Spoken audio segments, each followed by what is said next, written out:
Good morning, and welcome to this week's Jump webinar with some background visitors that we have in one of our guests' rooms. Sorry, slightly distracted there. So for those of you who find it helpful, we are running live transcripts on our webinar today. So if you would like to switch that on, you can find the option on the bottom of your screen. Howard will be resuming his rightful place as the Jump host once our diversity series is finished. But for now, I'm going to continue hosting, but of course, under his expert guidance and technical skills. Thanks, Howard. This is the third in a series of 4 webinars on the topic of diversity, equity and inclusion. And as well as our usual Jump participants, Howard, Paul and Paul, but not Dave this week, I'm delighted to introduce this week's guests. And I'll just briefly outline their experience in this field and this sector. Joining us again this week is Joanne Lockwood. Joanne, welcome and thank you for joining us again. As I'm sure some of you already know, but for those who don't, Joanne is the founder and CEO of See Change Happen, a diversity, inclusion and belonging practice providing support to organisations and businesses. She's previously spent time in the forces and in private banking before running her own successful IT business. She famously took part in the Channel 4 documentary, The Making of Me, and according to her website, her mantra is smile, engage and educate. And she passionately believes that people are people and no matter who they are, deserve to be treated with dignity and respect. And who can argue with that, Joanne? Thank you, it's great to be here again. Our next guest, and welcome back, Jackie, is Jackie Handy, who describes herself as being on a mission to ensure everyone feels safe, valued and understood at work. Jackie spent 15 years as a very successful recruiter and now works through her company, Runway Global, supporting organisations to embed diversity, equity and inclusion into their leadership culture. She has a TEDx talk that you can go and find called The Exclusive Nature of Inclusion, which has been viewed over 25,000 times. And she's the author of a great book called The Little Book of Belonging. You're both very welcome and I hope that you enjoy being in discussion with us. Thanks, Heather. Good to be back. So Neil Carberry, our guest last week, said in a recent article in Recruiter magazine, recruiters are thinking about how do we broaden the pool? How do we use effective selection tools? So there is something about diversity and advice going into clients already, but we don't know what we don't know. And in the same article, Anne Swain said, I think there's a real opportunity for the market to be a catalyst for change. And the big thing is, I think we as recruiters are part of that solution rather than ever being part of the problem. So Jackie, Joanne, how can the leaders of recruitment businesses who are listening to our webinar today raise awareness of this important subject in their teams? Jackie, do you want to start? Yeah, by all means. So there's a number of ways. So, I mean, I suppose the first thing I could say is just start. Just start actually talking about it. I could advise that people go deeper before they get into that conversation so that they're actually thinking about why. So it's the old start with why, isn't it? So why should we bother? Why does it matter? Why is it important?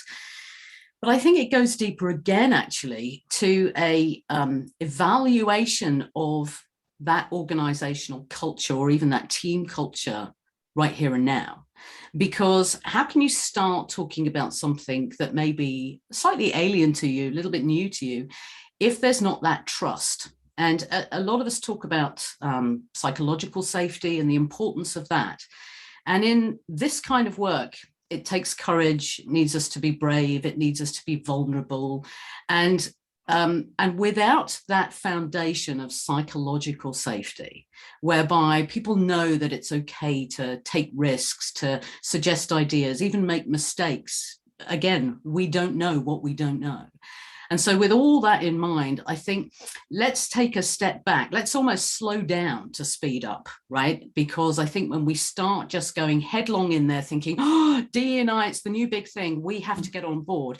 Well, yeah, you do. But let's actually create and make sure that the environment we're bringing this into is safe for us to do so, because then we know that we're likely to have more success. And I think the thing that I would just perhaps finish on in regards to this is You know, a team of people is not just a group of people. You know, what makes a team is people who trust each other, and that is vital. And whether you're talking about DE&I or any other element of business strategy, that's a crucial component. And I think it's a massively underrated component. And from there, once that foundation is set and you're comfortable and everybody's comfortable with that set, I think we start asking questions. What would it be like if? And what might happen if? And that's where I think the journey can begin. It's going back to move forward. Thanks, Jackie. Joanne, would you like to add to that? There's not a lot to add because Jackie was very comprehensive. I completely agree. The why is so important. The leader, the owners, the stakeholders in the business have to understand why it's important. The people, the team need to understand why it's important. So for me, it starts with inclusive leadership as a mindset. So investing in not only inclusive leadership development for the C-suite, the board, the owners, but also for the various structure within your organization. And I always like to remind people that we all lead ourselves. We're all self-leaders. So not only do we think of someone being a manager or a leader, supervisor, we must all take personal responsibility. So for me, core attributes of an inclusive leader is recognizing your own style, recognizing your own biases, recognizing your own privilege, and then be able to flex and adapt your style, your communication, your motivation methods to address the needs of specific individuals, recognizing not all your people are going to be the same. Recognizing not all your people are going to be on the same page when it comes to DEI, whatever it may be. Recognizing the different motivational factors that go on. And then we can start looking at the training, the development, whatever we need to do to empower our people on that individualistic basis. Because I think often we deploy this unconscious bias training, this DEI strategy training, and we have got to recognize that people are running at different speeds. And that may well be the leaders. And I think we recognised that a year and a half ago when we all started working from home. We all flew ourselves out of the building. We started to recognise that not everybody has the same experience. And as leaders, you can't necessarily, you have to make sure that your leaders are also prepared, because we made this big assumption that everyone's looking towards leadership going, what do we do now, boss? And the leaders go, well, I don't know. I'm making this up as I go along. So really, really investing, really taking the time. Be prepared to fail fast. Try things quickly, fail fast, don't be dangerous. Speak to your people. Communication is really key. Listening to your people, their anxieties, their stresses. What do they need to know? What's going to help them in their role? So start with the why, think about inclusive leadership, and communicate and talk to people. Thank you. Thanks. I wonder if actually it's useful here if I just hijack slightly away from the questions that we had and just bring in the jump people here, because I think perhaps it's a good idea that we remind ourselves for our recruitment leaders of what the why is that Jackie and Joanne are referring to. And, you know, in our experiences, jump, just briefly, what's the why for our recruitment leaders who are listening to us today? Paul, do you want to? I think I mean, I agree entirely with what Jackie and Joanna said. I'm going to bring it down a level, so you know, into recruitment and recruitment owners, because we've had some debate, haven't we, amongst the team. You know, is this, you know, a couple of comments around, is it applicable to SMEs? You know, what is the why? How does it affect me? How does it affect the team? And I want to re-emphasize a point. As a business leader, we have to make sure that the service that we're providing is aligned to our clients at the end of the day. We only survive because we, you know, treat our candidates well, and we connect as candidates with clients and vice versa. If you're not aware of your clients' needs and you're not in tune with them, at some point you're going to get caught out. It might be, you know, you might fall foul of a tender. You might, you know, not be able to, somebody else might come in and add some value that you haven't been adding. At some point, the relationship and the service model is going to come under pressure. So for me, clients' needs are changing. Most clients, not all, but most clients are now talking about this subject as one of the top 3 priorities. The Forum for Internal Resource Managers said this was one of their top 3 priorities. The Staffing Industry Analysts have reported the same. CIPD have reported the same. So everybody's saying, from an organisational perspective, this is really important. So if you're not in tune, forget what you think just for a second. if you're not in tune, if your business is not in tune with what your clients needs are, you're going to struggle at some point. And that for me is as much of a why. If you're only commercially driven and not, you've no other ethics or values, or you've got different opinions, if your business is to survive, you've got to align your business model with your clients' needs. I think it's quite interesting, Paul, that we're looking at it from a recruitment point of view. And I was out yesterday doing some management training for a company, and their split was exactly as we've got from the REC and the ABSCO report. It was a 42% split on the SLT leadership team, etc., etc.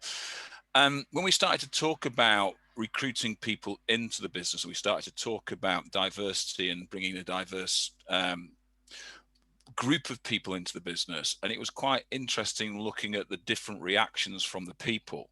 But it was then interesting listening to their reactions and their discussion, and how their discussions then sort of expanded.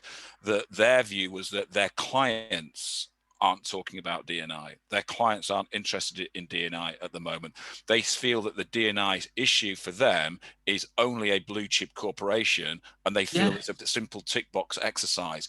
So they're not seeing any of that sort of D&I rolling down the hill to land at their doorstep. They may be seeing it in a partial tender for the big companies, but they're not seeing it yet in the tenders in the small companies. And I'm saying it's going to come, and it's going to come at some stage. You need to prepare yourselves. And they're saying, well, why? Because it's not coming at the moment. And so there's a bit of the here and now, what's happening here and now, that is causing an issue, because everybody under a certain level is ignoring it because they don't feel it is actually applicable to them.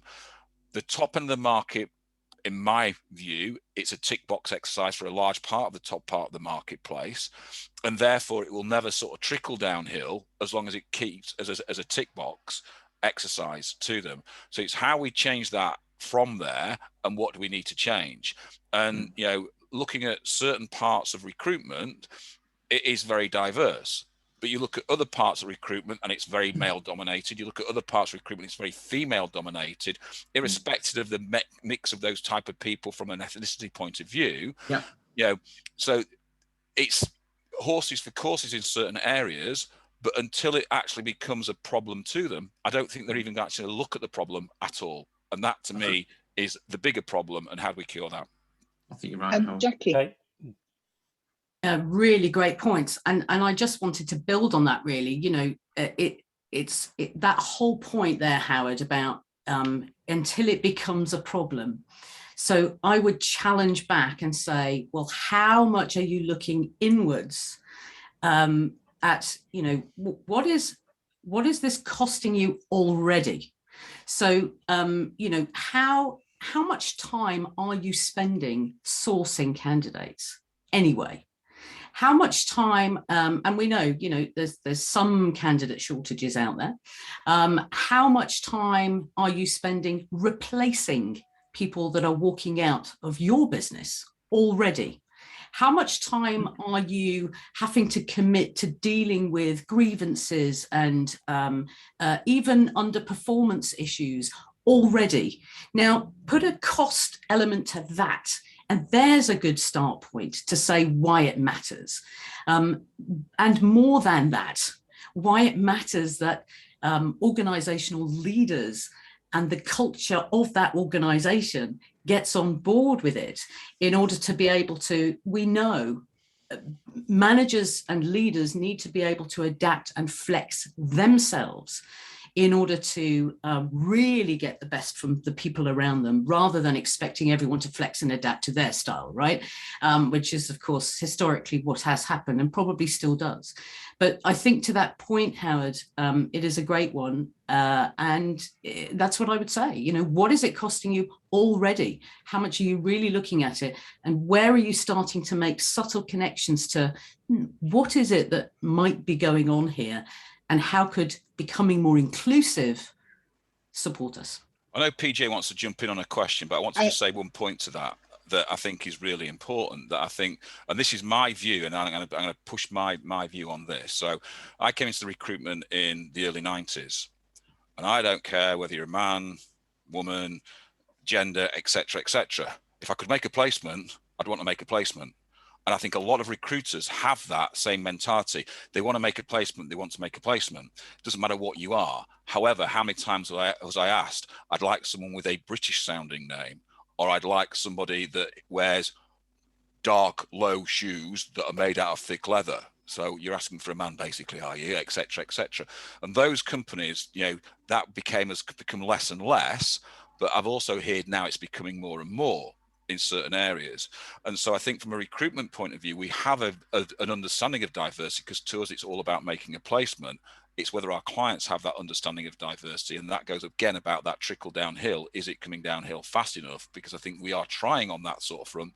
So we want to make a placement, whether we are physically thinking about the diverse problem, or we're just thinking about it's a placement, there's a fee, is a different conversation. But I think at the moment, a lot of recruiters do not care. It's about making a fee, and therefore they are diversity included to a certain level. But as one of the questions here about AI and software, etc., makes that more of a problem for them. They just want to make the best placement. I've got one client that has 2 deals, one at 60k, one at 50k, so big deals, and they can't make a deal because they're 2 gentlemen that they're trying to place, and the client is saying it doesn't match their DE&i policy now, so they won't take these 2 people on. They're the only 2 people in the UK that can do the role. So okay, Harold, I think there's an interesting point, I think, on candidates that I think we'll come to, but Paul Jacobs and Joanne are desperate to make a point at the moment. So let's just do that. Joanne, you first, and then Paul, I promise to come to you. Joanne. Yeah, I mean, we're talking to mainly, as Paul said at the beginning, mainly of the SME recruiters here. And I don't think recruiters are any different to any other small business. I mean, as I said in the intro, I used to run an IT company, and I was supporting small businesses who would make do amend. They'd run the hardware to the limit. They wouldn't worry about security. They wouldn't worry about their antivirus until something went wrong, until something drove that business imperative. When you're networking as a small business, you network with other small businesses. The contemporary things you're talking about are not DE&i in that space. You're more worried about getting the new Tesla on the driveway at the moment. You're thinking about how you're going to keep paying your staff back into the office. All those other things are more contemporary. Until DE&i becomes a conversation you have as in the small business community, not just recruiters, in the networking, in the FSB meetings, all the BNI stuff, all the kind of places you go to network, it's not contemporary. So I don't blame recruiters as such for being not focusing on it. I think it's just the nature of the small business community. We need to get it up the agenda, and maybe recruiters could take the lead in that, start introducing it in the networking community. Cool. Thank you, Joanne. Cool. So look, let's talk about authenticity. Let's be very clear. Recruitment businesses, recruitment owners have quite a wide range of influence on their local employment market. And I think they're aware of that point. And I think if you're going to be authentic, if you are going to commit to this hugely critical topic, then it starts in-house. What I made the point last week when we had Neil Carberry on, that, be careful if you're going to, I'm going to refrain from saying lecture clients, because we don't do that. But if you're going to try and influence your clients to be more open-minded, more diverse, be careful, because you need to make sure your own house is in order. So I think that as an industry sector, we need to look very carefully inward as well as externally. I don't have a single client at the present moment that isn't desperate to find additional staff for their own businesses. And we were having discussions off the back of these webinars, which have been tremendous. We've been having discussions about now being far more proactive in terms of recruiting people from a wider range, or let's say a diverse range of backgrounds into our own businesses by going into various media and being positive about the sort of people we want now to bring into our businesses. We need to do something about getting our own houses in order. If we're in that position where our own workforce is more diverse, then I think we can have a greater influence on the behaviours of the clients that we work alongside. So I think it starts there. You're talking about candidate shortages, Jack, is a great point. If you're going to look at it from a commercial perspective, and everybody, you mentioned some sectors are candidate short. I would argue strongly virtually every, in my experience at the present time, every sector is short on candidates right now.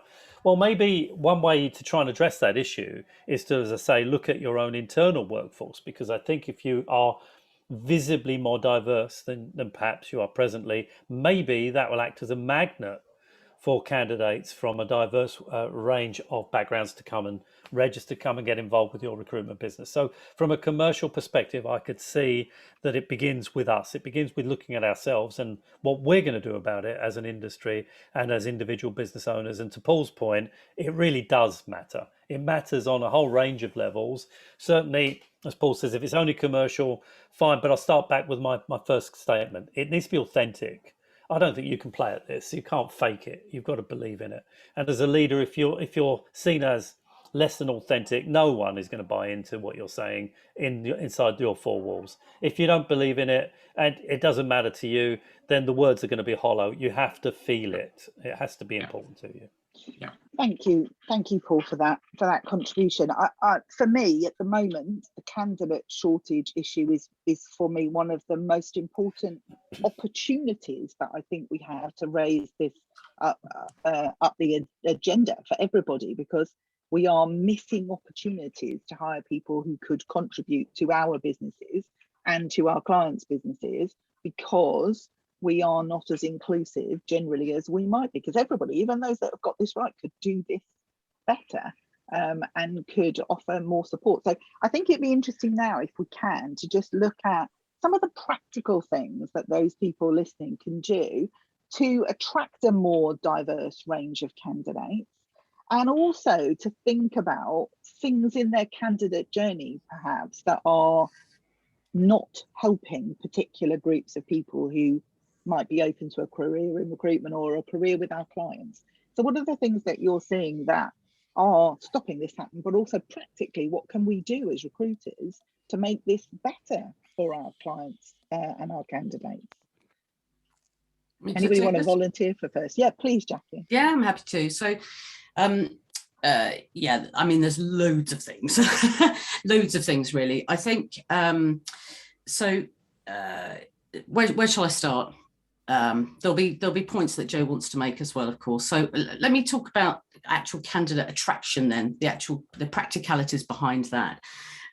So first of all, I think one of the biggest things that we see as blockers is, well, there just aren't any diverse candidates, right? So, and not only if there's no candidates at all, as we're hearing, there's a challenge already, to add something else into the mix of, increased diversity. Well, what happens?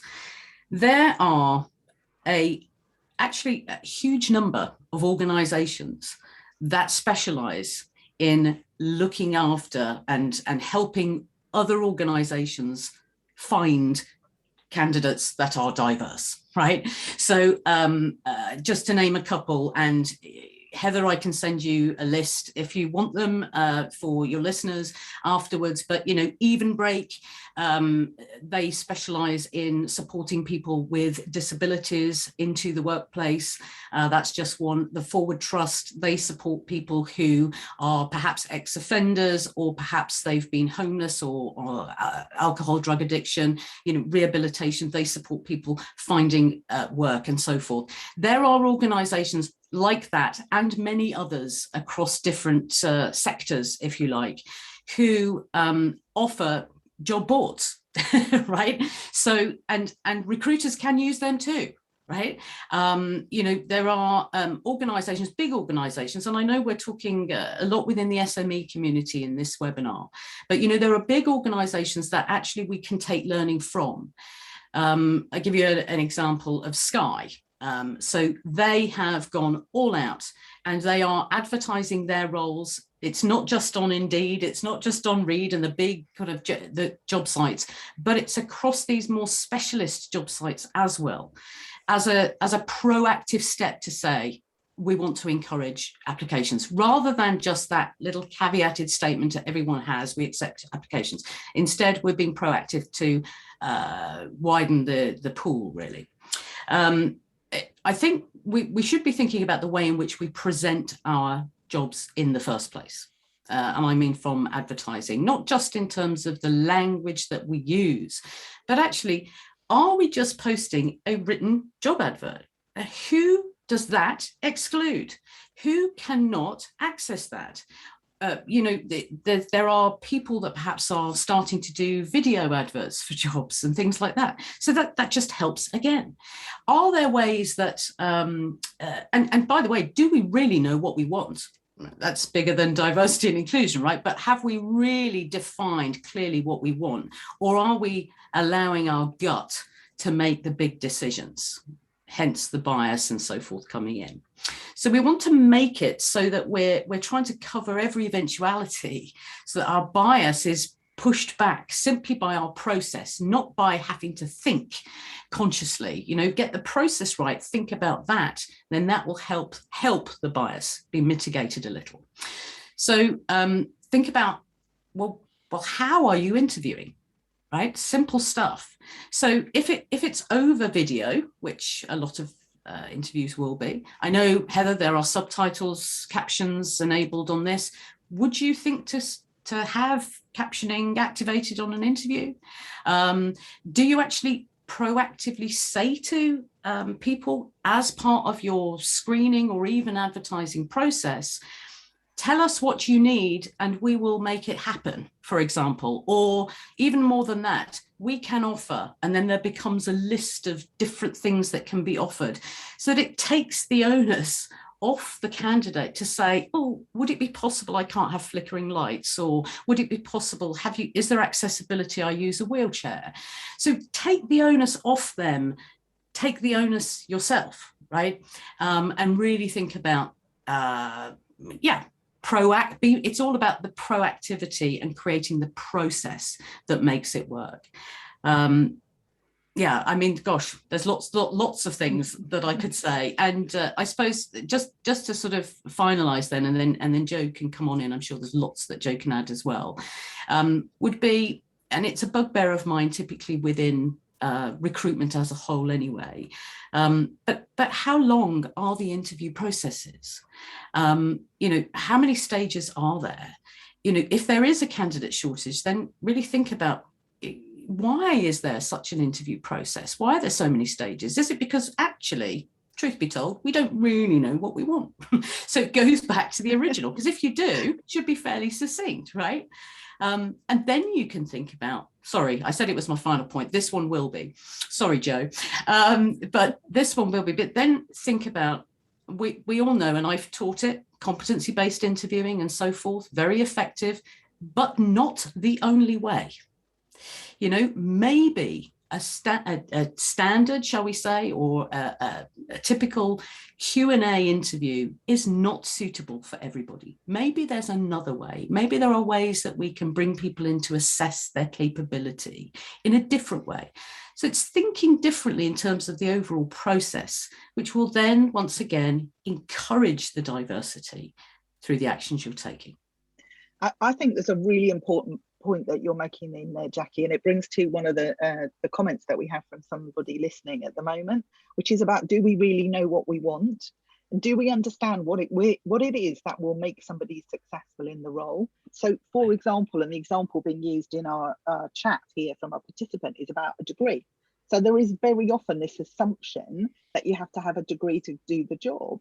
But lots of people from particularly excluded groups, people with disabilities, people with, from different backgrounds, they may have not had the opportunity to go to university and get a degree. And all we're doing is we're exacerbating that level of exclusion by saying, well, you've got to have a degree to do this job. And actually, part of our role as a recruiter, I think, is to challenge our clients about, when we're in a candidate short market, particularly, you've got an in, haven't you, to have that discussion, which is, do you actually need to put in place all these blockers to your candidates? Or could we actually define it by what they're capable of? And as you say, with competency-based assessment or bringing people in to assess whether they're capable of doing the role. And I think there are lots of things that we just do because we've always done them that we could, as recruiters, challenge our clients on, that would enable them to widen their pool and not be in a position where there are only 2 people in the country who can do the job and they're both not. And you know, to the degree point, Heather, I said this on a couple of weeks ago, I don't have a degree, you know, and actually it's not because I'm in a marginalized group, it's because I wanted to go out and earn some money and get into the workplace. So, you know, actually, is there a mindset thing? You know, there's neither better nor worse. It's just different. And it's reflecting that in the way in which we seek to bring people into the business. I agree. Joanne, can I come to you to follow up on that practical advice for those listening? It's really hard to find something that Jackie hasn't covered, to be honest. Jackie was very comprehensive and very complete. So perhaps, I know that you wanted to talk particularly about the temp side of recruitment. Perhaps this would be a good opportunity, because we do have some special opportunities, don't we, in that part of the recruitment that we do. This isn't just about perm recruitment. I mean, my point about really just talk about temp recruitment is, how often do we check out our clients' DE&i policies, credentials? Because if we're placing temps, they're effectively working for us as the temp agency. We have a duty of care to ensure that our people are being treated with dignity and respect and not being subjected to racism or homophobic remarks or whatever. So when we're placing temps into these clients, how are we looking after them? How are we making sure that we're given opportunities? Or are we saying, well, so-and-so manufacturing, they're going to be a bit dodgy if you send a person who's gay there, so we better send only straight people.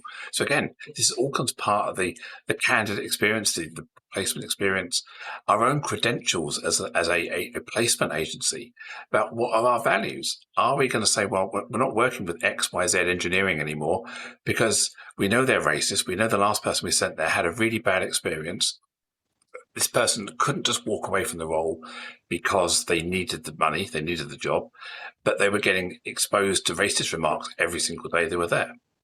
Or maybe they haven't reported it. Do you create a psychological safety environment where people who maybe on your temp books can come back to you and say, actually, this client is not looking after me in this way?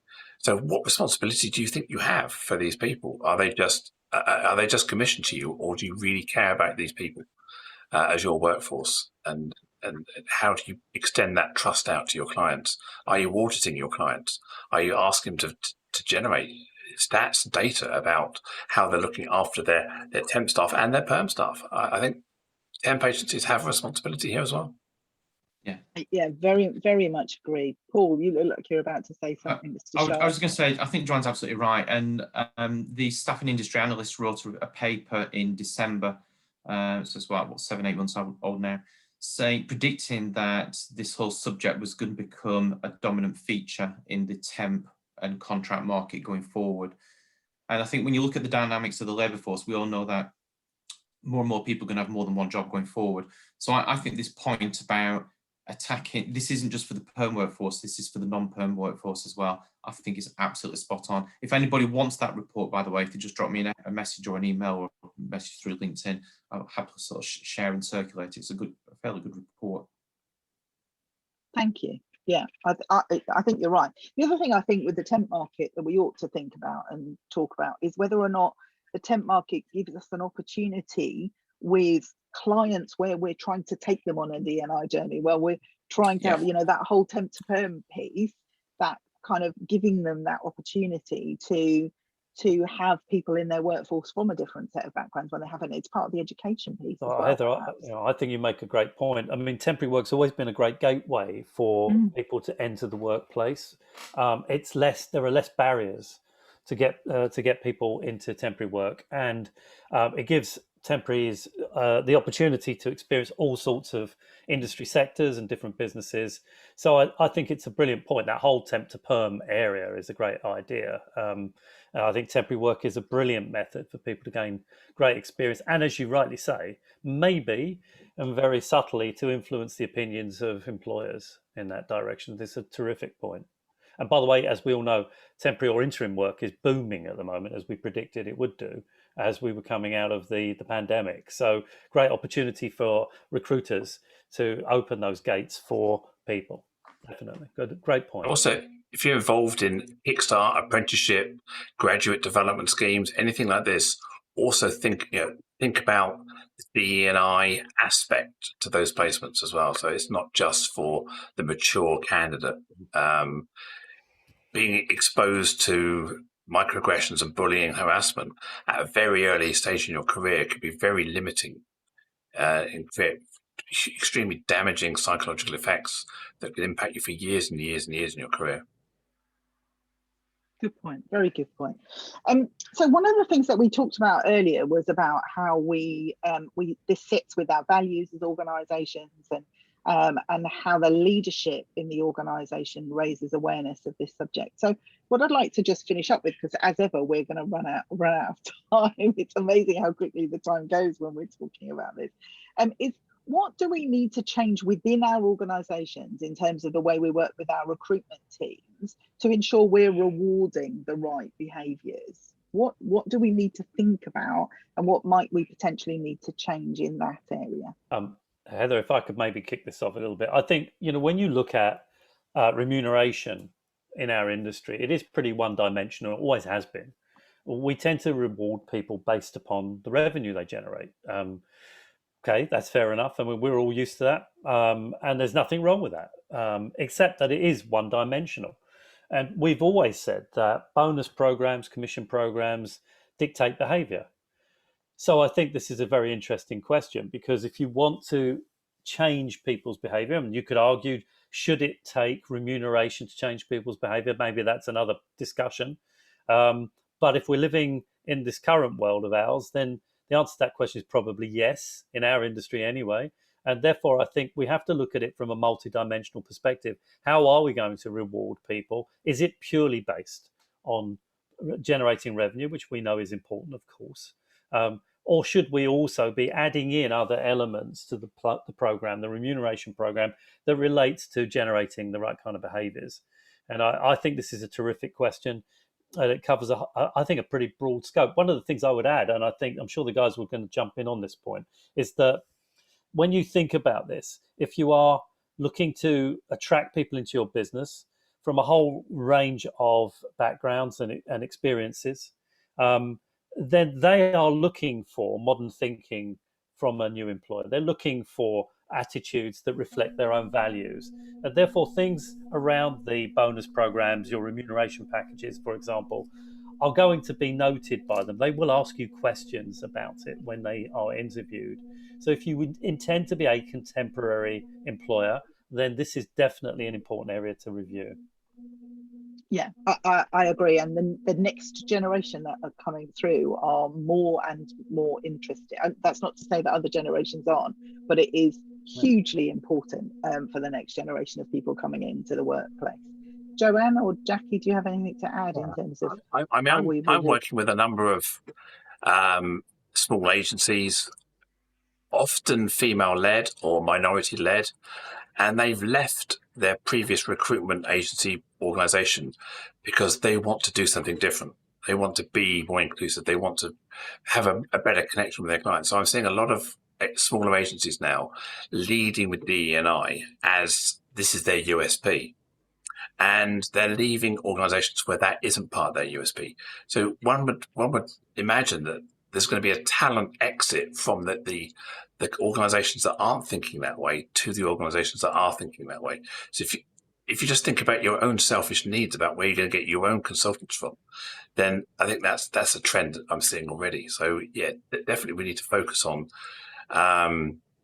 when we're remunerating our staff, it can't just be, as Paul was saying, around this straight commission.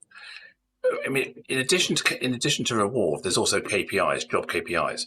You could, let's maintain the commission structure as such, but how are we rewarding people? How many times do we exit someone who's not performing because they're not hitting their revenue targets, but they may well be hitting their emotional intelligence targets? They may be great at client retention, having conversations with clients, but we're judging them purely on revenue. So I think, yes, add another dimension in how you structure that reward is one thing, but how you recognise somebody as being a valuable asset is also another thing to think about. And by the way, emotional intelligence is, for me anyway, is the number one thing I look for in people when I recruit within our industry. We talk here, there's lots of comments about qualifications. Great. I mean, if you can find somebody with high IQ and high EQ, brilliant, marvelous news. But given the choice between choosing somebody with high IQ or EQ, I'll go EQ every single day of the week. That's what makes great recruitment people. And equally, those same skill sets or inherent behaviours are equally valued outside of our industry. So I think it's a tremendous point. Emotional intelligence is a simply vital element that everybody needs, I think, to make it in our industry particularly.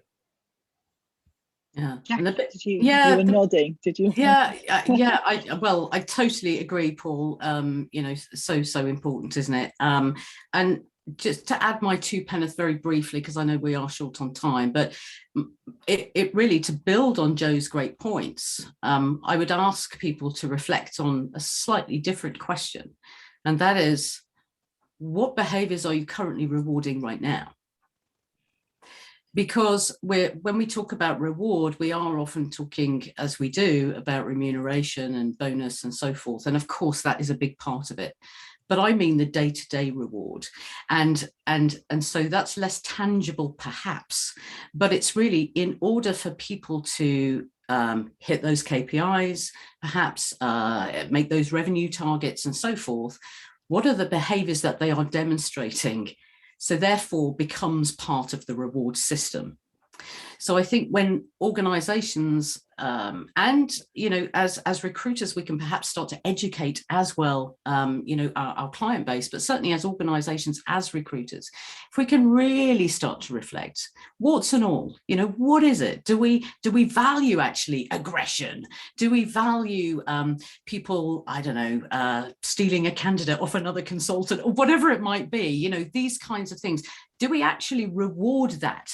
With the bottom line bonus scheme? Those are the sorts of behaviours that we are rewarding, and do we want to be rewarding those? And I think if we can reflect on that, then we can start to shift it. And again, final point for me on this, but it does go back, and I know you've had conversations about values before, but are you really rewarding? Well, do you really know how your values should be coming to life?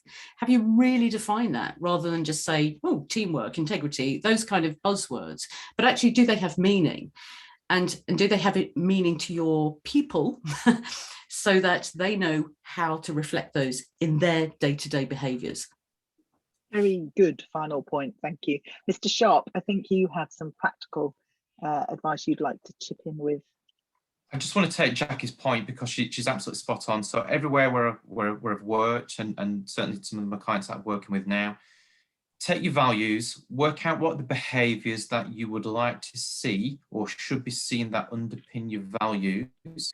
In your quarterly review form, you've got your KPIs, you've got your measures, you've got your targets, the first part, second part, but there's a chunk in there which is a bit capturing the behaviours which are aligned to your values. And it should be a fairly reasonable chunk, and each quarter everybody should be trying to demonstrate what they're doing or how they've lived the behaviours, what behaviours they've demonstrated that underpin the values. If you, as a business leader, you're not talking about this on a regular basis, and the starting point should be all the time, by the way, but doing it on a quarterly basis will put some structure and process into these conversations, and they become more regular and frequent and consistent. Build it into your quarterly review forms. It's one of the most easiest, simplest ways to kickstart this process and to start making conversations happen on a regular basis.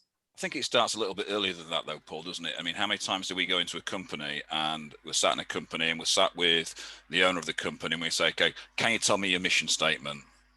And they sort of stumble a little bit and go, yeah, I'm sure it's written on my website. Okay, can you recite the values of the business that you've got on your website? Yeah, I'm pretty certain our marketing person wrote something great about our values and our business. Yeah. And so I'm going, great, okay. So if I go out into your sales team and now and say, can you give me your mission statement? How many do you think will be able to actually give me the mission statement, A, word for word, or B, give me a synopsis of the mission statement and understand that? And that is where the first stumbling blocks on that. So if we're talking about rewarding on value and rewarding on, what people are actually doing from that point of view, then they've got to understand what they are and where that moves forward. And that has to incorporate then, as Jackie says, the buzzwords that are so often synonymous through recruitment, that we use as value statements, do they have to change? Do they have to be more, direct? Diversity is a very big spectrum. Does it have to be more precise? Providing value, providing service is a very broad question, very broad value. Does it have to be a little bit more pinpoint? Do we have to have an overarching value that says these are our values, this is our mission statement, and then do we have to have an internal one and say, right, this is what we're doing, this is when we break it down into separate different chunks? So I think it's fine reviewing those, but if people don't know what they're being reviewed against, then it becomes a very hard part to be reviewing. So I think it starts Howard, early. I think you're absolutely right, and I think that's supporting what Jackie's saying. The values have to be lived. The values have to translate into real actions, and the cliche is how we do things around here, but they genuinely have to be about the decisions we make on a day-to-day basis and the degree to which that makes us inclusive. And that's a real and tangible thing. We are out of time again. Thank you so much, Joanne and Jackie, and obviously Paul and Howard. Fantastic conversation this week. Absolutely loved it. Before we disappear, Heather, Annette Thorpe's asked a question about what is the balance of today's webinar. It's gone from 99.9% female to a 70-30 split. So we've made progress. Hurrah! So our baiting of men all over LinkedIn, etc., has worked. But unfortunately, numbers haven't grown and swelled, unfortunately. Yeah. I'm going to end with a quote, which is the one that I used at the beginning from Anne Swain. I think there is a real opportunity for the market to be a catalyst for change. And the big thing is, I think we are part of that solution rather than ever being a part of the problem. Let's go out and make sure we are part of the solution to this program. Thank you very much to all of our guests. And we have our final webinar on this subject next week before we then resume the jump, which will always now be inclusive webinars. Thanks very much. Cheers, guys. Bye, everybody. Thanks, everyone. Cheers, thank you. Thanks.